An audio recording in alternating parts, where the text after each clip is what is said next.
개굴장에 이해하면 무서운 이야기. 나는 채팅방에서 만난 남자와 카페에서 이야기를 나누고 있다.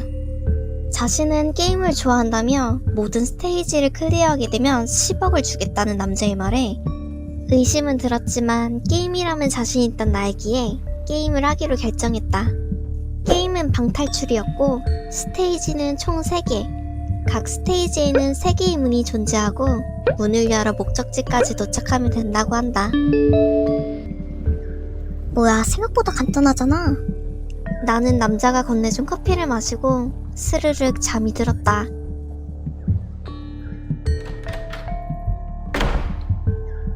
캄캄한 방에서 눈을 뜬 나는 눈앞에 3개의 문이 있었다.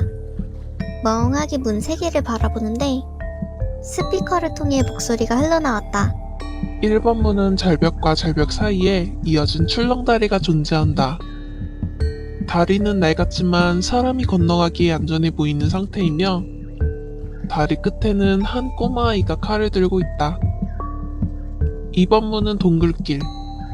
누가 불을 피웠는지 동굴 안은 땔감에 불이 붙어있는 상태이다. 생명체는 보이지 않는다. 3번 문은 사자가 사는 숲길이다. 숫사자가 길 가운데서 잠이 들어있다. 다른 사자는 보이지 않는다. 이 중에 고르라고? 평소 퀴즈를 좋아하던 나는 신중하게 생각했다. 1번은 다리가 낡았지만 안전하다 했다. 걸리는 점이 있다면 다리 끝에 꼬마아이가 칼을 들고 있다고 했는데 만약 나에게 해코지를 한다 해도 충분히 제압할 수 있을 거라고 확신이 들었다. 하지만 꼬마아이가 칼로 다리에 묶인 줄을 자른다면? 나는 식은땀을 닦으며 2번을 생각해보았다. 비교적 쉽게 2번 문은 아니라는 확신이 들었다. 동굴 내부에 불이 있더라. 환기가 안 되기에 분명 유독가스에 질식해서 죽을 것이다. 1번, 2번이 꽝이면 답은 3번밖에 없으니 자신감 넘치게 3번 문을 열고 들어갔다. 눈앞에 숲길이 펼쳐졌는데 숫사자가 길 가운데서 잠을 자고 있었다. 나는 조심스레 사자가 깨지 않게 길을 통과해 다음 선택의 방까지 이동할 수 있었다. 사자들은 배가 고파야 사냥을 한다. 그 사냥은 암사자들이 하기에 암사자가 없는 숲길이 다른 길보다 안전할 거라는 생각이 맞았던 것이다. 1번 문은 다음 스테이지로 이어지는 문까지 거리가 가장 길다. 하지만 얼마나 시간이 남았는지 알 수 있고 물과 식량이 넉넉하게 받을 수 있다. 2번 문은 다음 스테이지로 이어지는 문까지 거리가 1번 문의 절반 정도이다. 도착지까지 얼마나 남았는지 알 수 없으며 약간의 물과 식량을 받을 수 있다. 3번 문은 다음 스테이지로 이어지는 문까지 거리가 2번 문 길이의 절반 정도이다. 도착지까지 얼마나 남았는지 알 수 없으며 물과 식량도 받을 수 없다. 나는 다시 신중하게 생각했다. 1번 문은 물과 식량이 넉넉하다지만 넉넉하게 받는 것 자체가 그 정도의 자원이 없으면 도착하지 못할 정도로 엄청나게 길다는 생각이 들어 제외하기로 했다. 3번은 가장 짧다고 했으나 물과 식량을 받을 수 없기에 길을 가다 물과 식량을 구할 수 없으면 바로 죽을 수 있겠다는 생각이 들어 제외하기로 했다. 나는 도착지까지와 거리는 알 수 없지만 약간의 물과 식량을 받을 수 있고 1번 문의 길보다 절반이나 짧은 2번 문의 길을 선택하기로 마음먹었다. 내가 2번 문을 열자 큰 가방이 보였다. 거기엔 텐트와 1.5리터 물 그리고 빵 3개가 있었다.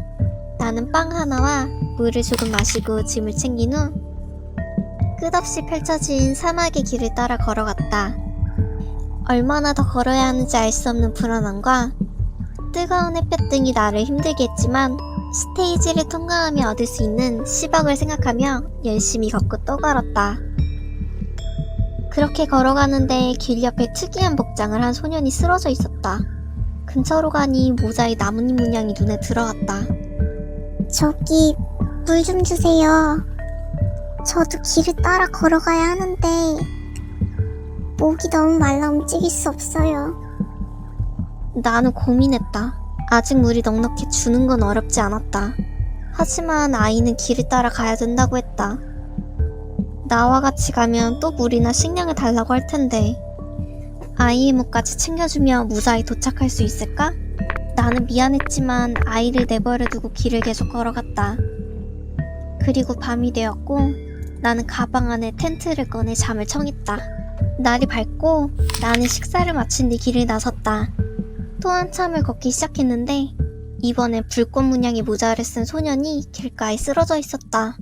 저기 혹시 먹을 거 없나요? 길을 따라가야 하는데 너무 배가 고파요. 나는 고민했다. 나무빵은 이제 한 개뿐이다. 도착지까지 얼마나 걸릴지 모르는데 음식을 낭비하는 건 위험해 보였다. 그래, 한 번이 어렵지 두 번은 쉬었다. 나는 그대로 아이를 지나쳐 길을 지나갔다. 그리고 또다시 밤이 되었고 가방 안에 텐트를 꺼내 잠을 청했다. 다음날 아침, 나는 얼마 남지 않은 물과 식량을 들고 다시 길을 나섰고 이번에는 물방울 문양의 아이가 쓰러져 있었다. 나는 그대로 빠르게 지나치려 했으나 아이가 절실하게 나에게 말을 걸었다. 물이든 식량이든 조금이라도 얻을 수 있나요? 도착지까지 조금밖에 남지 않았는데 한 번만 도와주세요. 아이의 말이 사실이라면 도착지까지 얼마 남지 않았으니 나눠줘도 되겠지만 저 말이 거짓말일 수도 있고 나에게는 물과 식량이 얼마 남지 않았다.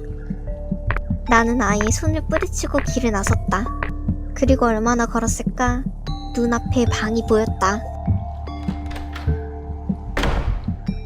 나는 기뻐서 힘든 것도 모르고 방으로 뛰어들어갔고 곧 안내방송이 다시 스피커를 통해 흘러나왔다.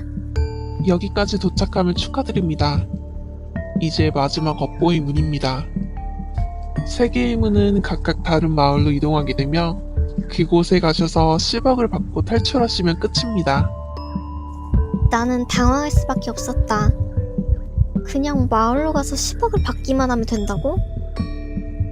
오래 고민해봤자 답이 떠오르지 않아 그냥 3번 문을 열고 들어갔는데 그곳에는 칼과 돈가방을 든 남자가 서 있었다. 왜 혼자 왔어?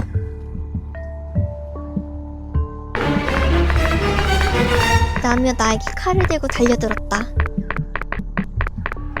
그리고 이 모든 모습을 모니터로 지켜보던 사람들이 환호하기 시작했다.